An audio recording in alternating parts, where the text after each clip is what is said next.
Euclid के अभिगृतों की चर्चा हम लोगों का कंप्लीट हुआ, समझे। और आज हम बात करने वाले हैं यूक्लिड के कुछ अभिधारणाओं के बारे में, ठीक है। तो सभी लोग कॉपी में हेडिंग डालोगे,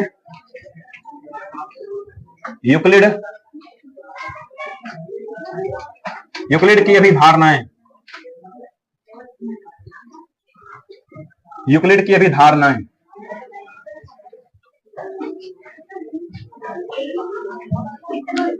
यूक्लिड की अभिधारणाएं की बात करेंगे हम लोग।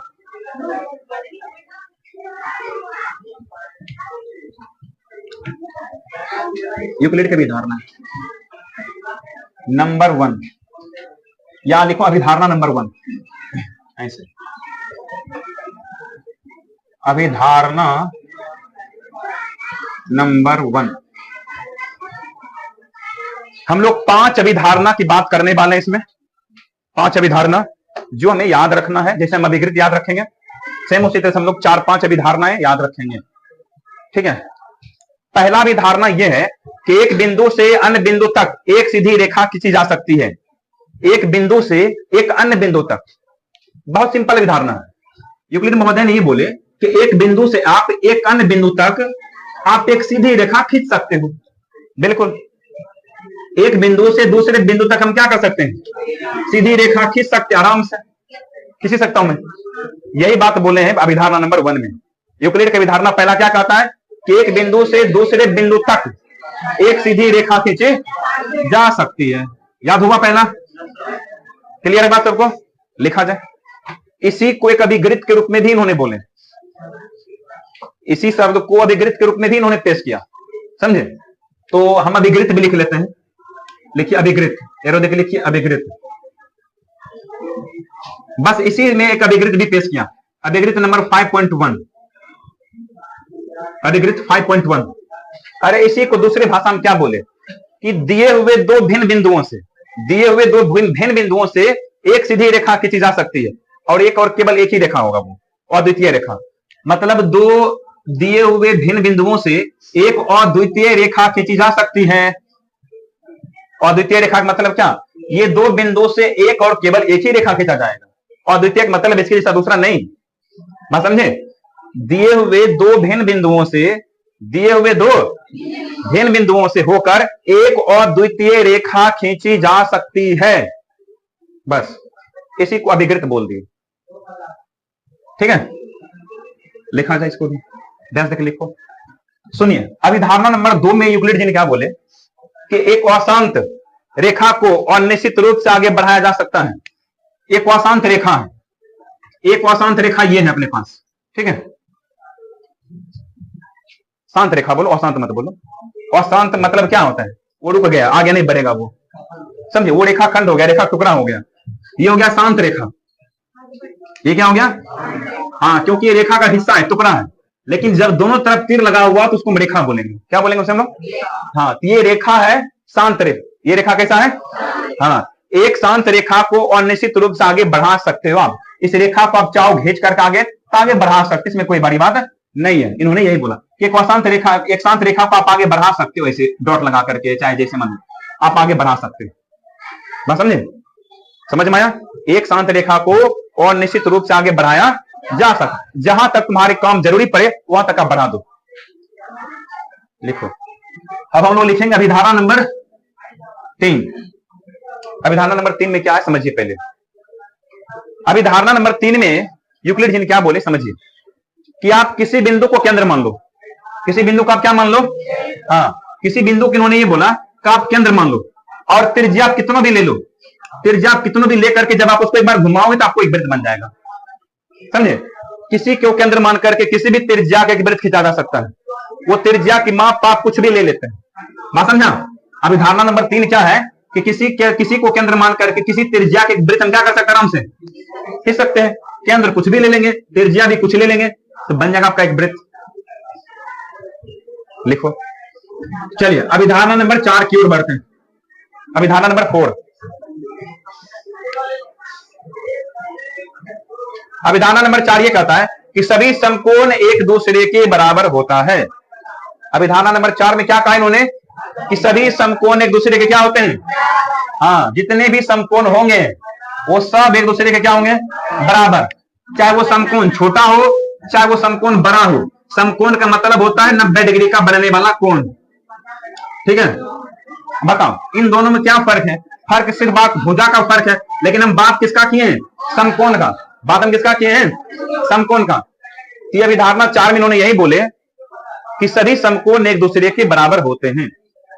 बस लिखो, सभी समकोण एक दूसरे के बराबर होते हैं। सभी समकोण एक दूसरे के बराबर होते हैं। ये बोला नहीं ऐसा ना, बोले क्यों ज्यादा नहीं खाए?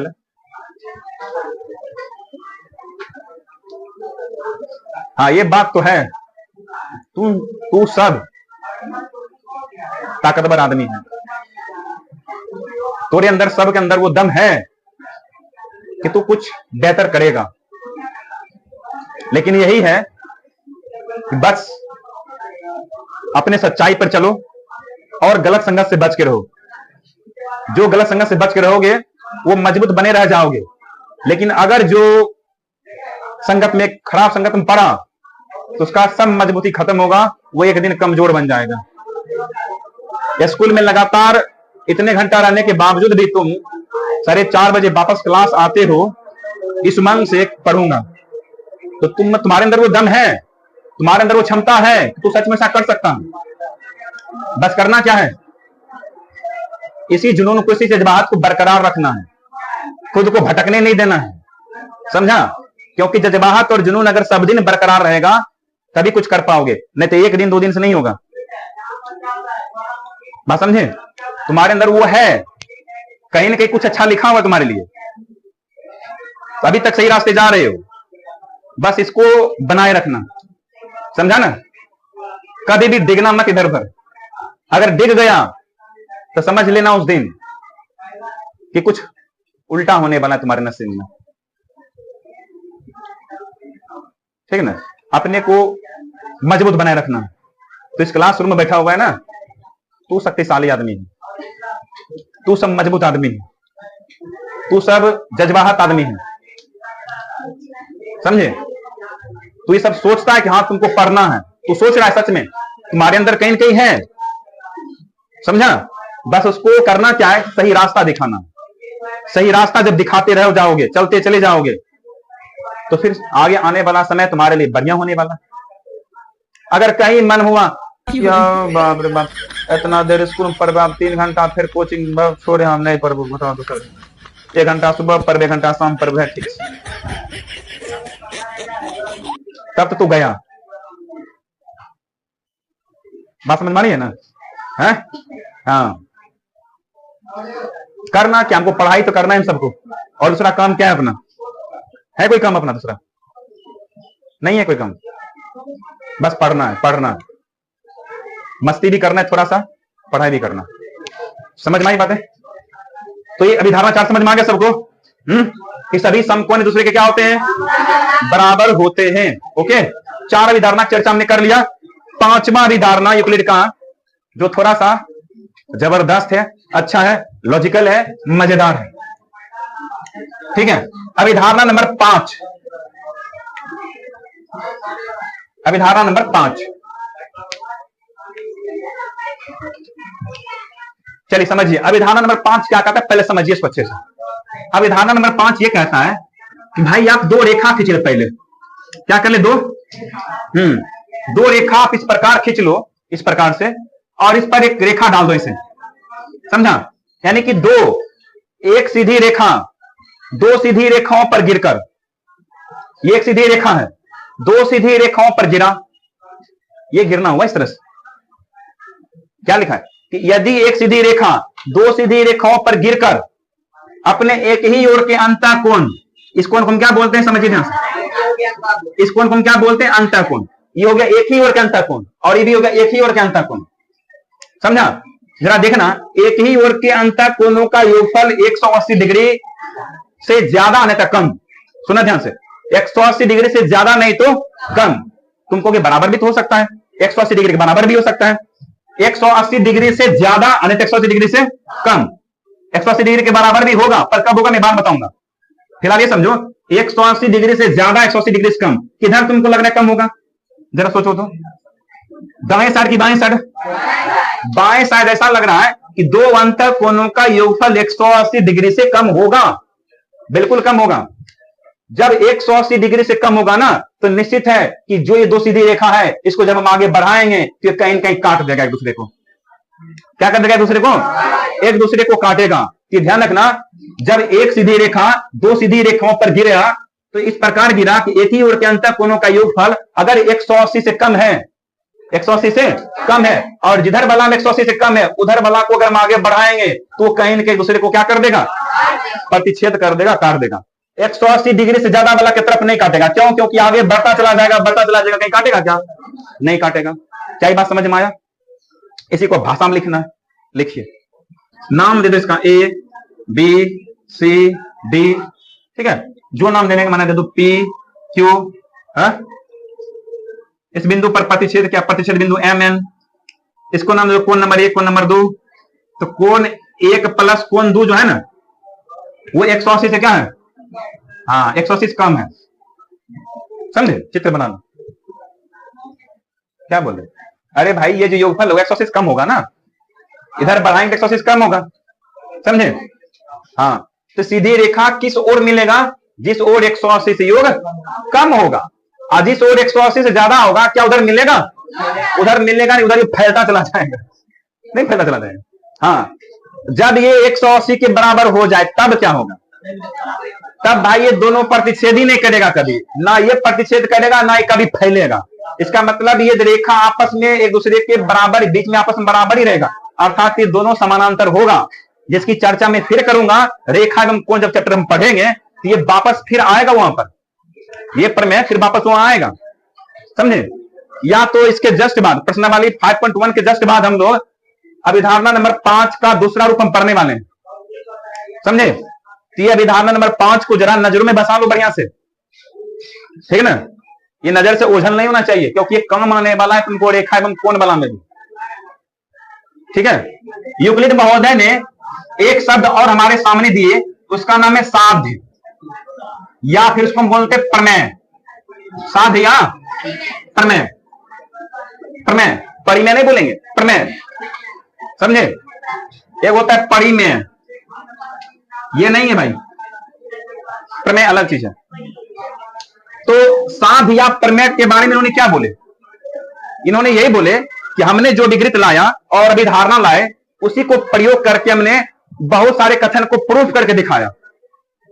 यूक्लिड जी ने क्या बोले कि जितने भी धारणा आया, विकृत आया, उन विकृत और अभिधारणाओं के माध्यम से हमने बहुत सारे कथनों को, बहुत सारे गणित के नियम को हमने प्रूफ करके दिखाया। जब हम प्रूफ करके दिखाएंगे तब उसे हम क्या बोलेंगे? साध्य या प्रमेय कहेंगे। समझ में आया? अंग्रेजी से हम थ्योरम भी बोल सकते हैं। अंग्रेजी से हम क्या बोलेंगे? थ्योरम। तो प्रमेय क्या है? समझ में आ गया कि जी अभिधारणा और अभिगृत के माध्यम से सत्यापित किए गए कथन को क्या कहा गया है? प्रमेय या साध्य कहा गया है। और हम लोग बहुत सारे प्रमेय की चर्चा करेंगे, बहुत सारे प्रमेय हम पढ़ने वाले हैं और उसको प्रूफ करने वाले हैं, ठीक है। अभी तो बस शुरुआत है, अभी तो समुद्र में तुम्हारा एगो पैर पड़ा ही है, अभी समुद्र बहुत तैरना है, बहुत नहाना है। समझे? क्लास 9th में लगभग 50% तुम्हारा ज्यामिति ही है, लगभग 50% ज्यामिति है। सोचो, आधा वो गणित और ज्यामिति है। बताओ मैं कर क्या सकता हूं? पढ़ना तो पड़ेगा ही। मेरा काम है बस उसको मजेदार ढंग से पढ़ना है। मेरा काम है तुमको मजेदार ढंग से पढ़ाऊंगा, तुम्हें पढ़ना पड़ेगा है। तो पहले इसको लिख लो परिभाषा को। तो अब हेडिंग डालोगे स्टार्ट करके प्रमेय नंबर। अब हम हमारा काम यहां से क्या हो रहा है? शुरू।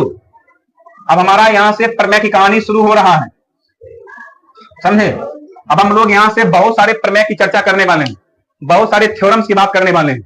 पहला प्रमेय यूक्लिड के ज्यामिति में हम लोगों के सामने है, प्रमेय नंबर 5.1। तुमको के सर ये 5.1 का मतलब क्या? 5 का मतलब यही है कि 5वां अध्याय है, पहला प्रमेय। बस यही समझना। 5.1 का मतलब क्या? 5वां अध्याय है और पहला प्रमेय। इसे याद रखने की जरूरत नहीं है, बस प्रमेय हम जो बोलेंगे उसे में याद रखना है। समझे? प्रमेय यह है कि दो भिन्न रेखाओं में दो भिन्न रेखाओं में एक से अधिक उभयनिष्ठ बिंदु नहीं हो सकता। दो भिन्न रेखाओं में एक से अधिक उभयनिष्ठ बिंदु नहीं हो सकता। पहले इसको लिखो, समझाता हूं। पर मैं क्या कहा था कि दो भिन्न रेखाओं में से एक से अधिक उभयनिष्ठ बिंदु, सुनो, अरे समझो, अपने पास एक रेखा ये है और एक रेखा ये ले लो। दो भिन्न रेखा है ना अपने पास। इस रेखा का नाम दे दो एल, इस रेखा का नाम दे दो एम। तो ये कहा कि दो भिन्न रेखा से होकर के जब जाएगा तो उसमें मात्र एक ही उभयनिष्ठ बिंदु होगा, एक से ज्यादा उभयनिष्ठ बिंदु नहीं हो सकता। समझे? दो भिन्न रेखाओं में एक ही उभयनिष्ठ बिंदु होगा। इस बिंदु को हम क्या बोलेंगे? उभयनिष्ठ बिंदु। क्या बोलेंगे सब लोग? उभयनिष्ठ माने क्या? जो दोनों में होता है, कॉमन। ये इसको हम बोलते हैं कॉमन पॉइंट। क्या बोलते हैं इसको हम लोग? क्या हुआ? यानी दो भिन्न रेखाओं में एक से ज्यादा उभयनिष्ठ बिंदु नहीं हो सकता है। जरा सोचो, इसके अलावा कहीं और बिंदु है उभयनिष्ठ? नहीं हो सकता। समझा? ठीक है, ड्रॉ कर लो बगल में। अभी मैं इसे मुंह पोंछ लेता।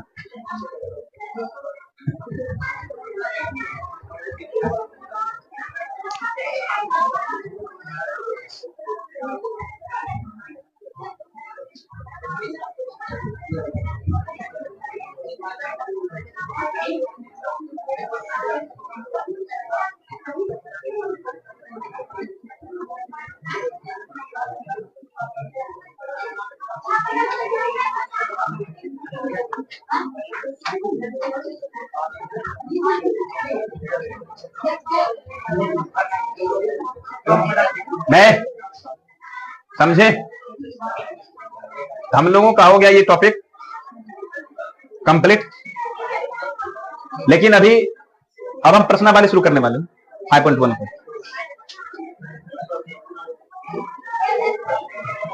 हाँ चलो प्रश्नावली निकालो। तो प्रश्नावली 5.1 निकाला जाए। बातें बंद करना, चला प्रश्नावली 5.1 शुरुआत करा जाए। 5वां अध्याय का पहला प्रश्नावली शुरू होने वाला अपना। पढ़िए, बस लैंग्वेज का सवाल है। वह सत्य कथन ढूंढना है, कारण भी लिखना है। तो चलो भाई शुरुआत किया जाए, पढ़ा जाए। क्वेश्चन नंबर 1 क्या कर रहा है आपको? पढ़ो सभी, क्या कर रहे हैं क्वेश्चन 1? क्वेश्चन नंबर 1 कह रहा है, निम्नलिखित कथनों में से कौन कथन सत्य है और कौन कथन असत्य है बताइए, और अपने उत्तरों के लिए कारण भी हमें दीजिए। कारण भी देना। पहला सवाल, एक बिंदु से होकर के केवल एक ही रेखा खींची जा सकती है। अरे भाई, क्वेश्चन नंबर 1 में ये बोला पहला में कि एक बिंदु आपके पास है। इस बिंदु से होकर के क्या आप एक ही रेखा खींच पाओगे? इस बिंदु से क्या होकर क्या एक ही रेखा जाएगा? हमारा मन होगा और रेखा लिख जाएंगे, क्या रोक लेगा कोई हमको? और भी जाएगा, और भी जाएगा, और भी जाएगा, और भी जाएगा, और भी जाएगा, और भी जाएगा, अनगिनत जाएगा, ढेरों रेखा जाएगा। यानी एक बिंदु से होकर के एक रेखा नहीं बल्कि अनगिनत रेखा खींची जा सकती है। समझ में आया मत? ये कथन क्या है? औसत है। उत्तर में क्या लिखोगे? और सत्य। क्यों? क्योंकि एक बिंदु से होकर के अनगिनत रेखाएं खींची जा सकती हैं। लिख लोगे? लिखो। ठीक है भाई, दूसरा सवाल पढ़िए। दो भिन्न बिंदुओं से होकर जाने वाली असंख्य रेखाएं हैं क्या? दो भिन्न बिंदुओं से होकर के क्या मैं अनगिनत रेखा खींच सकता हूं क्या? अरे भाई, अभी तो जस्ट हमने बताया कि दो अलग अलग बिंदु से एक और केवल एक ही रेखा खींची जा सकती है। तो अनगिनत कैसे होगा? कथन औसत है। लिखो यदि औसत। क्यों? क्योंकि दो भिन्न बिंदुओं से होकर के एक और केवल एक ही रेखा खींची जा सकती है। लिख दो कारण। एक शांत रेखा दोनों ओर और निश्चित रूप से बढ़ाई जा सकती है क्या? बिल्कुल, अभी धारणा की बात हम लिखे सब। लिखो सत्य। लिखो चौथा हम सत्य। तीसरा हम सत्य।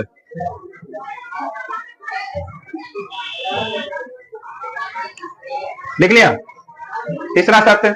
कारण क्या लिखोगे? कारण सही है ना, जो है वही बात कारण लिख दोगे। अगला पढ़ो। यदि दो वृत्त बराबर हैं तो उनकी त्रिज्या बराबर होगी क्या? बिल्कुल सही बात है। वृत्त बनता ही है त्रिज्या से। वृत्त बनता ही किससे? त्रिज्या से। और जब वृत्त बराबर है, क्लियर है, त्रिज्या भी बराबर होगा, तो कथन सत्य है ये भी। कारण वही बात लिखोगे जो लिखा हुआ। हाँ? लिखो सत्य है क्या? बस सत्य लिख दो, कारण जो लिखा है भाषा वही लिख दो, समझे? सत्य लिख करके जो भाषा लिखा है वही लिख दो। एक शांत, यदि दो वृत्त बराबर है तो उनकी त्रिज्या भी बराबर होती है, यही कारण है। वही कारण चिपका दो ना जो लिखा है किताब में। हो गया? पांचवा जल्दी करो। आकृति में देखोगे एडी पीक्यू के बराबर है और पीक्यू एक्स के बराबर है, क्लियर है कि एडी एक्स के बराबर होगा। कैसे नहीं बराबर होगा? है? पांचवा सवाल है ना। ये देखो, ये रेखा एडी है और ये रेखा किसका है? पीक्यू है, और ये रेखा एक्स वाई है। ये दोनों बराबर है और ये दोनों बराबर है, यही ना? तो क्या ये दोनों बराबर नहीं होगा? बिल्कुल होगा। लिख लो सत्य है, लिख लो सत्य है। क्योंकि क्योंकि क्योंकि वे वस्तुएं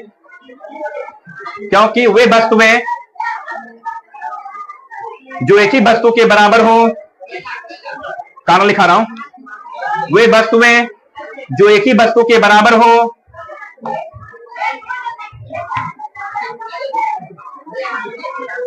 वे वस्तुएं जो एक ही वस्तु के बराबर हो,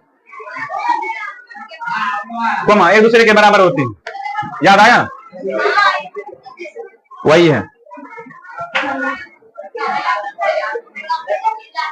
तो आज के काम को विराम देता हूं। क्वेश्चन नंबर 1 कंप्लीट हुआ। कल आगे हम क्वेश्चन नंबर 2 करते हैं।